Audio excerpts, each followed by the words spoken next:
जाको राखे साइयां, मार सके न कोई। ये कहावत वेनेजुएला में आए विनाशकारी भूकंप के 8 दिन बाद मलबे से जिंदा निकले एक शख्स पर बिल्कुल सटीक बैठती है। मलबे में पत्थरों के बीच दबे होने के 8 दिन बाद भी इस शख्स को गुरुवार को जिंदा निकाल लिया गया, जो किसी चमत्कार से कम नहीं है। 9 मंजिला इमारत के मलबे से 8 दिन बाद किसी का जिंदा निकलना ईश्वर का आशीर्वाद ही कहा जा सकता है। उसे मलबे से बाहर निकालने के लिए 8 देशों के बचाव कर्मियों ने जी जान लगा दी थी, तब जाकर उसे सुरक्षित बाहर निकाला जा सका। नमस्ते, मैं हूं वसीम और आप देख रहे हैं एनडीटीवी इंडिया। इस वीडियो में आपको बताते हैं कि कौन है वो शख्स जो 8 दिन बाद मलबे से जिंदा बाहर वापस आया। CNN की खबर के मुताबिक वेनेजुएला में आए विनाशकारी भूकंप के मलबे से 8 दिन बाद एक गार्ड जिंदा निकल आया। इनका नाम है हरनान अल्बर्टो गिल, जिन्हें मलबे से बाहर निकालने के लिए राहत और बचाव टीमों को काफ़ी मशक्कत करनी पड़ी, लेकिन वे कामयाब हो ही गए।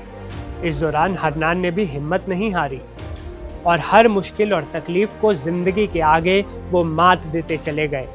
हरनान ला गुएरा में एक शॉपिंग मॉल की पार्किंग का हिस्सा ढहने से 29 फीट मलबे के नीचे दब गए थे, जिसके बाद वो लगातार 8 दिनों तक वहीं फंसे रहे।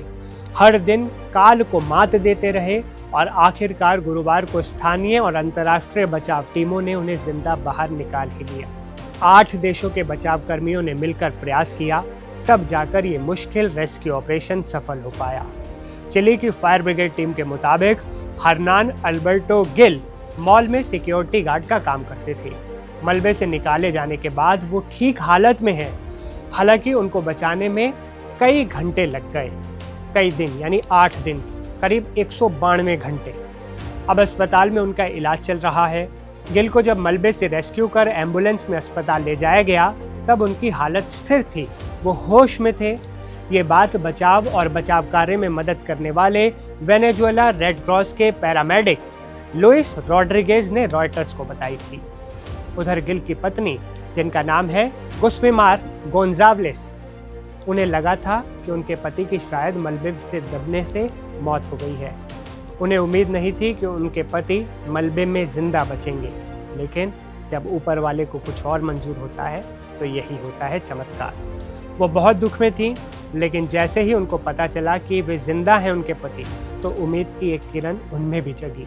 पत्नी ने कहा कि वो एक हीरो की तरह डटे रहे और उन्होंने हार नहीं मानी। पत्नी की दुआओं ने भी काम किया और गिल ने हिम्मत भी दिखाई। चिली फायर डिपार्टमेंट ने एक वीडियो पोस्ट किया था, जिसमें मोटे कंकड़ और बड़े बड़े पत्थरों के बीच छोटी सी जगह से एक आदमी की उंगलियां हिलती दिखाई दी।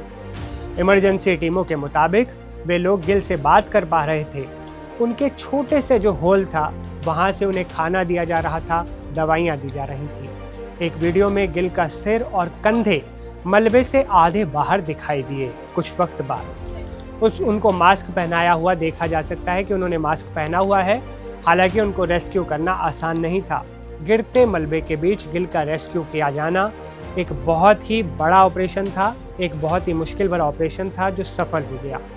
भूकंप के 8 दिन बाद गिल का बचना किसी चमत्कार से कम नहीं है। ये बात संयुक्त राष्ट्र की आपदा मूल्यांकन और समन्वय टीम के सेबेस्टियन ने गुरुवार को CNN के कैमरे पर कही। उन्होंने कहा कि बिना पानी के इतने समय तक जिंदा रहने की संभावना कम होती है, लेकिन गिल ने कर दिखाया।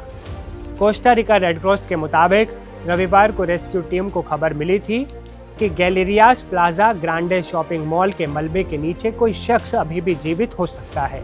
इसके बाद टीमें रडार सोनार और साउंड डिटेक्शन उपकरणों की मदद से जीवित व्यक्ति के वहां होने की पुष्टि करने में सफल रही। कई देशों के बचाव कर्मियों और विशेषज्ञ 3 दिनों से मलबे के बीच सुरक्षित रास्ता बनाने और गिल को लाइफ सपोर्ट पहुंचाने में जुटे रहे, तब जाकर उनको बाहर निकाला जा सका। हालांकि ये रेस्क्यू ऑपरेशन बिल्कुल भी आसान नहीं था। भूकंप जब आता है तो कुछ ही सेकंड में पूरी दुनिया बदल जाती है। ऊंची ऊंची इमारतें मलबे में तब्दील हो जाती हैं और उम्मीदें भी टूटने लगती हैं। लेकिन कई बार जिंदगी ऐसी कहानी लिख देती है जिस पर यकीन करना मुश्किल हो जाता है, और ऐसी ही कहानी है हरनान अल्बर्टो गिल की। इसलिए मुश्किल वक्त में भी कभी हिम्मत ना हारें और ऊपर वाले पर हमेशा भरोसा रखें। गिल की हिम्मत और रेस्क्यू टीम की शिद्दत पर एक लाइक तो बनता है। इस खबर को शेयर भी ज़रूर करें, यही हमारी आपसे अपील है। देखते रहें एनडीटीवी इंडिया।